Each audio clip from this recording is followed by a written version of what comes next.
Before we get into this video, please like and subscribe.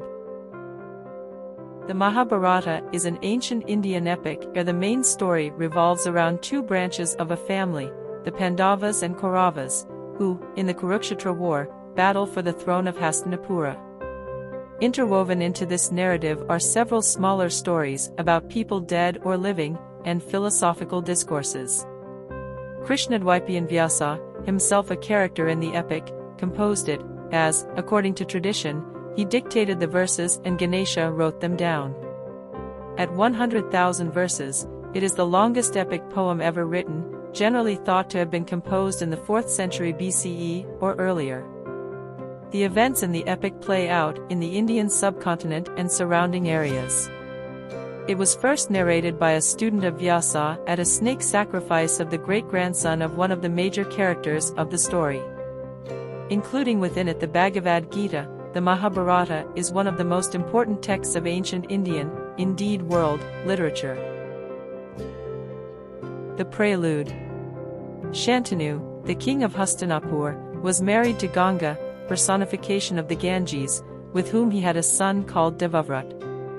Several years later, when Devavrat had grown up to be an accomplished prince, Shantanu fell in love with Satyavati.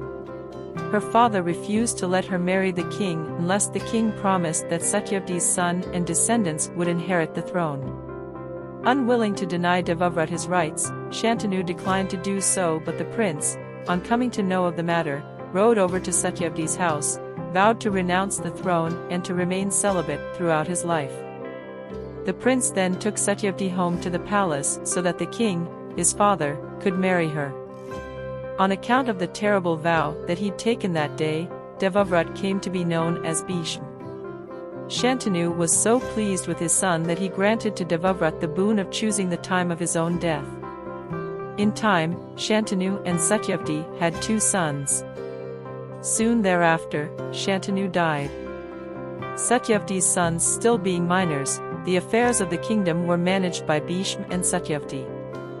By the time these sons reached adulthood, the elder one had died in a skirmish with some Gandharvas, heavenly beings, so the younger son, Vichitravirya, was enthroned. Bhishma then abducted the 3 princesses of a neighboring kingdom and brought them over to Hastinapur to be wedded to Vichitravirya. The eldest of these princesses declared that she was in love with someone else, so she was let go. The 2 other princesses were married to Vichitravirya, who died soon afterwards, childless. Dhritarashtra, Pandu and Vijay. So that the family line did not die out, Satyavati summoned her son Vyasa to impregnate the 2 queens. Vyasa had been born to Satyavati of a great sage named Prashur before her marriage to Shantanu. According to the laws of the day, a child born to an unwed mother was taken to be a stepchild of the mother's husband. By that token, Vyasa could be considered Shantanu's son and could be used to perpetuate the Kuru clan that ruled Hastinapur. Thus, by the Niyog custom, the 2 queens each had a son of Vyasa. To the elder queen was born a blind son called Dhritarashtra, and to the younger was born an otherwise healthy but extremely pale son called Pandu. To a maid of these queens was born a son of Vyasa called Vijay. Bhishma brought up these 3 boys with great care. Dhritarashtra grew up to be the strongest of all princes in the country. Pandu was extremely skilled in warfare and archery, and Vijay knew all the branches of learning, politics, and statesmanship. With the boys grown, it was now time to fill up the empty throne of Hastinapur. Dhritarashtra, the eldest, was bypassed because the laws barred a disabled person from being king. Pandu, instead, was crowned.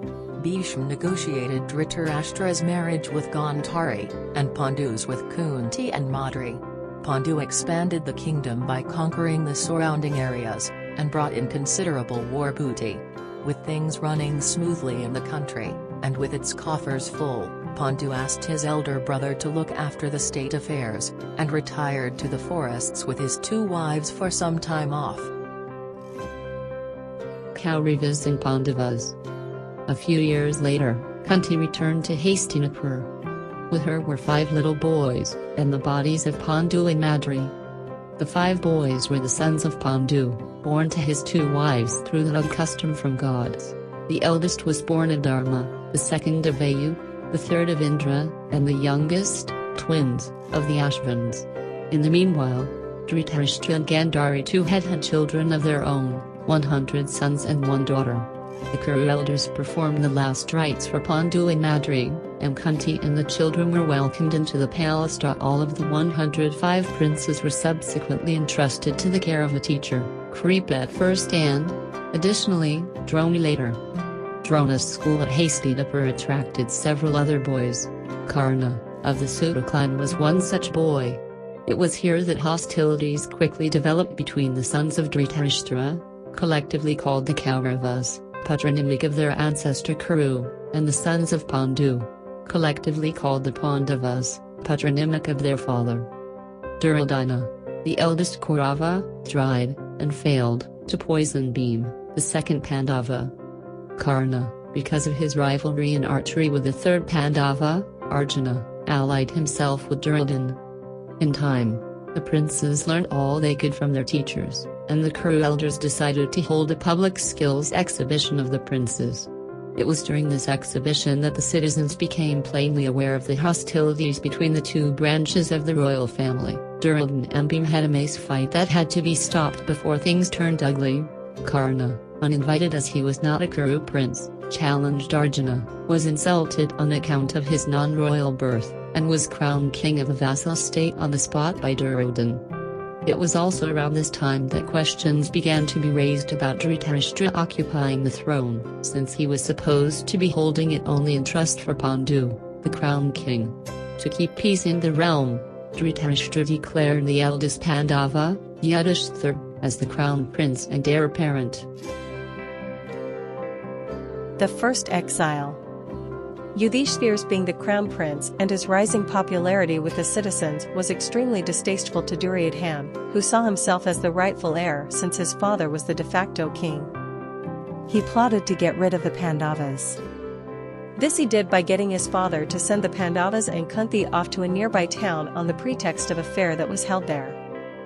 The palace in which the Pandavas were to stay in that town was built by an agent of Duryodhana. The palace was made entirely of inflammable materials since the plan was to burn down the palace together with the Pandavas and Kunti once they'd settled in. The Pandavas, however, were alerted to this fact by their other uncle, Vidur, and had a counterplan ready. They dug an escape tunnel underneath their chambers. One night, the Pandavas gave out a huge feast which all of the townsfolk came to. At that feast, a forest woman and her 5 sons found themselves so well fed and well drunk that they could no longer walk straight. They passed out on the floor of the hall. That very night, the Pandavas themselves set fire to the palace and escaped through the tunnel. When the flames had died down, the townsfolk discovered the bones of the forest woman and her boys, and mistook them for Kunti and the Pandavas. Duryodhana thought his plan had succeeded and that the world was free of the Pandavas. One by one, the kings and princes tried to shoot the fish and failed. Some could not even lift the bow, some could not string it. The Kauravas and Karna were also present. Karna picked up the bow and strung it in a moment, but was prevented from taking aim when Draupadi declared she would not marry anyone from the Sutta clan. After every one of the royals had failed, Arjuna, the 3rd Pandava, stepped up to the pole, picked up the bow, strung it, affixed all of the 5 arrows to it, looked down into the water, aimed, shot, and pierced the fish's eye with all of the 5 arrows in a single attempt. Arjuna had won Draupadi's hand. The Pandava brothers, still in the guise of poor Brahmins, took Draupadi back to the hut they were staying at and shouted for Kunti, Ma, come and see what we brought back today. Kunti, saying, whatever it is, share it among yourselves, came out of the hut, saw that it wasn't alms, but the most beautiful woman she had ever set her eyes on, and stood stock still as the import of her words sank in on everybody present. Meanwhile, Draupadi's twin Drishtadyumna, unhappy that his royal sister should be married off to a poor commoner, had secretly followed the Pandavas back to their hut. Also following them secretly was a dark prince and his fair brother, Krishna and Balaram of the Yadava clan, who had suspected that the unknown archer could be none other than Arjuna, who had been presumed dead at the palace burning incident several months ago. These princes were related to the Pandavas. Their father was Kunti's brother, but they had never met before. By design or happenstance, Vyasa also arrived at the scene at this point, and the Pandava hut was alive for a while with happy cries of meetings and reunions. To keep Kunti's words, it was decided that Draupadi would be the common wife of all of the 5 Pandavas. Her brother, Drishtadyumna, and her father, the king Drupad, were reluctant with this unusual arrangement, but were talked around to it by Vyasa and Yudhishthir. Indraprastha and the dice game. After the wedding ceremonies at Panjal were over, the Hastinapur palace invited the Pandavas and their bride back. Dhritarashtra made a great show of happiness on discovering that the Pandavas were alive after all, and he partitioned the kingdom, giving them a huge tract of barren land to settle in and rule over. The Pandavas transformed this land into a paradise. Yudhishthira was crowned there, and he performed a sacrifice that involved all of the kings of the land to accept, either voluntarily or by force, his suzerainty. The new kingdom, Indraprastha, prospered. Meanwhile, the Pandavas had entered into an agreement among themselves regarding Draupadi. She was to be wife of each Pandava, by turn, for a year. If any Pandava was to enter the room where she was present with her husband of that year, that Pandava was to be exiled for 12 years. It so happened that once Draupadi and Yudhishthir, her husband of that year, were present in the armory when Arjuna entered it to take his bow and arrows. Consequently, he went off in exile, during which he toured the entire country, down to its southernmost tip, and married 3 princesses he met along the way. The prosperity of Indraprastha and the power of the Pandavas was not something that Duryodhana liked. He invited Yudhishthir to a dice game and got his uncle, Shakuni, to play on his, Duryodhana's, behalf. Shakuni was an accomplished player. Yudhishthir staked, and lost, step by step, his entire wealth, his kingdom, his brothers, himself, and Draupadi. Draupadi was dragged into the dice hall and insulted. There was an attempt to disrobe her, and Bhim lost his temper and vowed to kill each and every one of the Kauravas. Things came to such a boil that Dhritarashtra intervened unwillingly, gave the kingdom and their freedom back to the Pandavas and Draupadi, and set them off back to Indraprastha. This angered Duryodhana, who talked his father around, and invited Yudhishthir to another dice game. This time, the condition was that the loser would go on a 12-year exile followed by a year of life incognito. If they were to be discovered during this incognito period, the loser would have to repeat the 12+1 cycle. The dice game was played. Yudhishthira lost again. The Second Exile. For this exile, the Pandavas left their aging mother Kunti behind at Hastinapur, in Vidu's place. They lived in forests, hunted game, and visited holy spots. At around this time, Yudhishthir asked Arjuna to go to the heavens in quest of celestial weapons because, by now, it was apparent that their kingdom would not be returned to them peacefully after the exile and that they would have to fight for it. Arjuna did so, and not only did he learn the techniques of several divine weapons from the gods, he also learned how to sing and dance from the Gandharvas. After 12 years, the Pandavas went incognito for a year. During this 1-year period, they lived in the Virat kingdom. Yudhishthir took up employment as a king's counselor, Bhim worked in the royal kitchens, Arjuna turned himself into a eunuch and taught the palace maidens how to sing and dance, the twins worked at the royal stables, and Draupadi became a handmaiden to the queen. At the end of the incognito period, during which they were not discovered despite Duryodhana's best efforts, the Pandavas revealed themselves. The Virat king was overwhelmed. He offered his daughter in marriage to Arjuna, but he declined since he had been her dance teacher the past year and students were akin to children. The princess was married, instead, to Arjuna's son Abhimanyu. At this wedding ceremony, a large number of Pandava allies gathered to draw out a war strategy. Meanwhile, emissaries had been sent to Hastinapur to demand Indraprastha back, but the missions had failed. Krishna himself went on a peace mission and failed. Duryodhana refused to give away as much land as was covered by the point of a needle, let alone the 5 villages proposed by the peace missions. The Kauravas also gathered their allies around them, and even broke away a key Pandava ally. The maternal uncle of the Pandava twins. By trickery, war became inevitable. The Kurukshetra War and Aftermath. Just before the war bugle was sounded, Arjuna saw arrayed before him his relatives, his great-grandfather Bhishma who had practically brought him up, his teachers Kripa and Drona, his brothers the Kauravas, and, for a moment, his resolution wavered. Krishna, the warrior par excellence, had given up arms for this war and had elected to be Arjuna's charioteer. To him Arjuna said, "Take me back, Krishna. I can't kill these people. They're my father, my brothers, my teachers, my uncles, my sons. What good is a kingdom that's gained at the cost of their lives?"